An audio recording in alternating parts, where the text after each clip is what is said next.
travailler pour la Croix-Rouge, c'est avoir l'impression de donner de son temps et d'essayer de faire le maximum pour les personnes qu'on aide, de le faire bien, avec une réflexion sur ce qu'on est en train de faire et de pouvoir tout simplement aider les populations, que ce soit à l'étranger ou tout simplement dans la ville de Toulouse où je travaille. Bon, alors actuellement, en fait, on a passé un petit peu le cap de l'urgence. D'un point de vue sanitaire, la situation est stabilisée, il n'y a pas d'épidémie, la prise en charge des blessés légers est faite depuis longtemps. Maintenant, il faut embrayer sur la reconstruction surtout. Reconstruction-réhabilitation.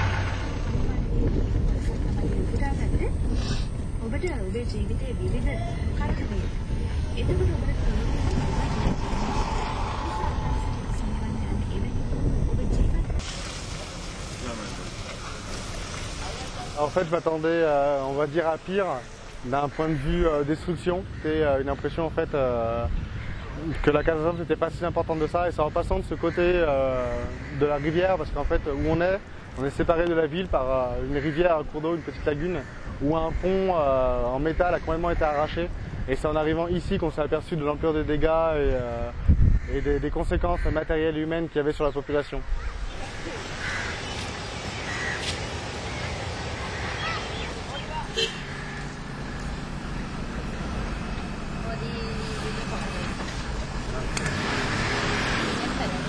La première semaine après le tsunami, la population n'a vu personne, et la Croix-Rouge est la première ONG est arrivée ici.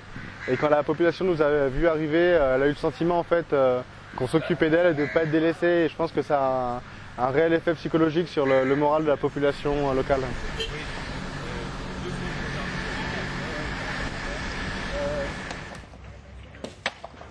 Avant en fait que ces personnes travaillent pour la Croix-Rouge, ils étaient déjà là en train de nettoyer les débris sur la plage pour aider la population locale.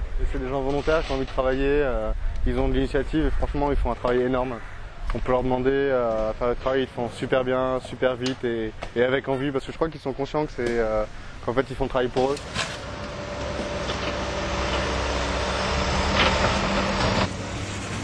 L'impact qu'on peut avoir est, nous sommes toutes modérés, mais on a quand même un impact sur l'aide qu'on peut apporter aux gens, et je pense que ça mérite de le faire.